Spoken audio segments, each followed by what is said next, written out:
नमस्कार बंधुरा बेंगली फूड किचेने सबाइके स्वागत। आमार आजकेर रेसिपि एचोरेर कालिया।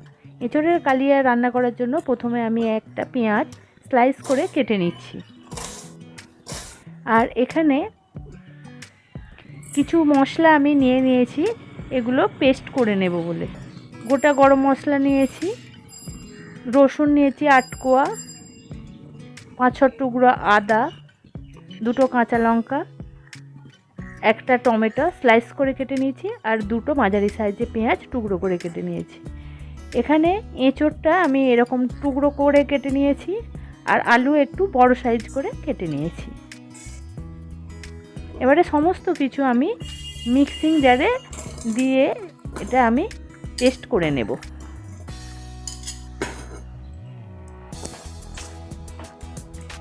গ্যাস জ্বালিয়ে আমি কড়া বসিয়ে দিলাম।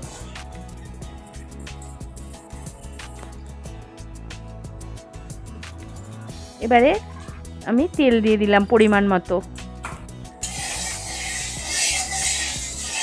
তেল গরম হয়ে গেছে, এখন আমি আলুগুলো ছেড়ে দিচ্ছি। সামান্য হলুদ দিয়ে দিলাম।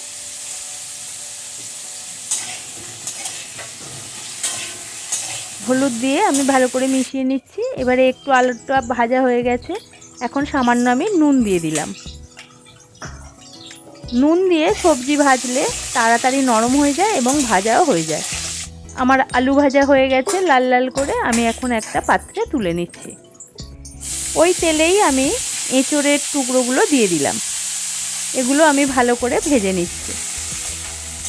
এঁচোড় যদি কষিয়ে রান্না করা যায় তাহলে এর স্বাদ খুবই ভালো হয়। এতে আমি সামান্য নুন দিয়ে দিলাম, সামান্য হলুদ দিয়ে দিলাম। হলুদ দিয়ে এটাকে ভালো করে ভেজে নিচ্ছি। আমার এঁচোড় ভাজা হয়ে গেছে, আমি এগুলো পাত্রে তুলে নিলাম। এবারে আমি আরও 2 চামচ মতো তেল কড়াতে দিলাম। ওই তেলে দুটো তেজপাতা ফোড়ন দিলাম, দুটো শুকনো লঙ্কা, গোটা গরম মশলা আমি দিয়ে দিচ্ছি, দু টুকরো দারচিনি, 2 টুকরো লবঙ্গ আর দুটো ছোটো এলাচ মুখটা ফাটিয়ে দিয়ে দিলাম, আর সামান্য জিরে। ফোড়নটা আমি একটু ভেজে নিচ্ছি।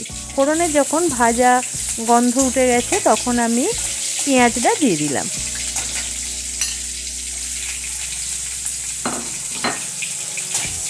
পেঁয়াজটা আমি একটু ভেজে নিচ্ছি, লাল করে এটা পেঁয়াজটা ভেজে নিতে হবে। এবারে যে মশলার পেস্টটা আমি তৈরি করেছিলাম সেটা কড়ার মধ্যে দিয়ে দিলাম। এবারে ভালো করে এটা কষিয়ে নিতে হবে। এর সাথে আমি দিচ্ছি কিছু গুঁড়ো মশলা। জিরে গুঁড়ো দিলাম 1 চামচ, ধনে গুঁড়ো 1 চামচ, লাল লঙ্কার গুঁড়ো 1/2 চামচ, কাশ্মীরি লঙ্কার গুঁড়ো 1 চামচ,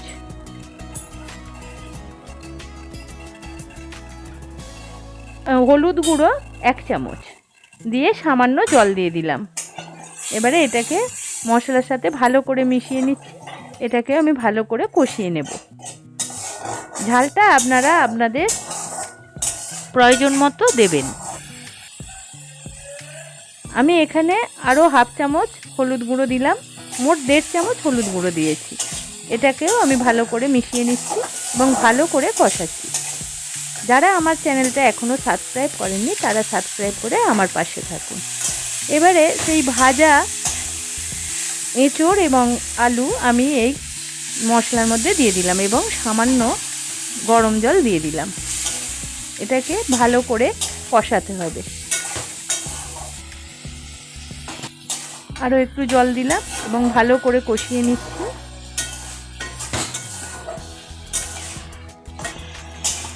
আলুটা প্রায় সিদ্ধ হয়ে এসছে। আপনারা একবার বাড়িতে এটা অবশ্যই রান্না করে দেখবেন আমার মতো। এবারে আমি পরিমাণ মতো গরম জল দিয়ে দিলাম। আমার রান্না যদি আপনাদের ভালো লেগে থাকে তাহলে একটা কমেন্ট করে আমাকে জানাবেন। আমি নুন দিয়ে দিলাম পরিমাণ মতো।